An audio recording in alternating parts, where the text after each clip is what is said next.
With Parliament appearing to be more assertive in checking the executive, members are now keen to revive past reports that were never debated upon or those that were shelved before conclusion. Some MPs now want the report on the 283 million Mavoko cemetery scandal revived. It was produced by the Departmental Committee on Local Authorities but was never debated after a controversy arose on some of its recommendations, including one that said that Deputy Prime Minister and Minister for Local Authorities Musalia Mudavadi should take political responsibility. At the same time, the Kenya Anti-Corruption Commission had swung into action and at least 15 suspects have been investigated. Some including PS Sami Kirui, former Nairobi Town Clerk John Gakuo, and Nairobi Mayor Geoffrey Majiwa, who has stepped aside, are among those already facing charges in court. Mudavadi sued CAS for defamation following the leakage of an incomplete report that linked him to the scandal. Some of the members of the committee, including Cherangani MP Joshua Kutuny, want the recommendations of the report adopted.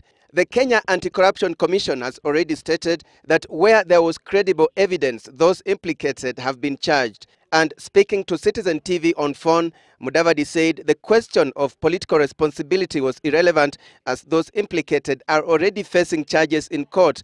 At the same time, there are those who feel it would be sub judice to discuss the report in Parliament. The other issue is the sale of the Grand Regency Hotel. The Finance Committee, led by Nambale MP Chris Okemo, had tabled its report that found anomalies in the sale of the hotel and recommended that then Finance Minister Amos Kimunya be reprimanded. But it was defeated on the floor of the House. Therefore, it means it cannot be brought back.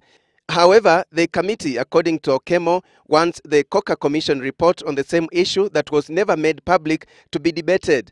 Imenti Central MP Gitobu Imanyara, on the other hand, has confirmed that he is all set to table on Tuesday the report on the Artur brothers that was produced during the last Parliament. The report was authored jointly by the Committees on Administration, Local Authorities, National Security, and Justice and Legal Affairs.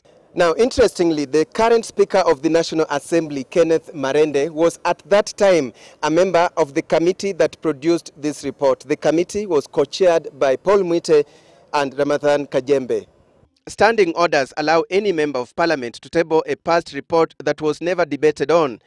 The Artur brothers report centers on alleged abuse of office by senior officers in the office of the president, but its contents cannot be discussed in public as it has not yet been tabled. The increasing public interest in accountability is informed by freedom of information and the quest for leadership values entrenched in the new constitution, but with a caution from some of the ministers. This business of singing in the morning, in the afternoon, in the evening, corruption, corruption, corruption. Is it worth it being a minister today? CAS, on the other hand, says it will not allow people to use it to settle scores or malign other people's names, and anybody giving false evidence is liable to prosecution. Alex Chamwada, Citizen Weekend, Nairobi.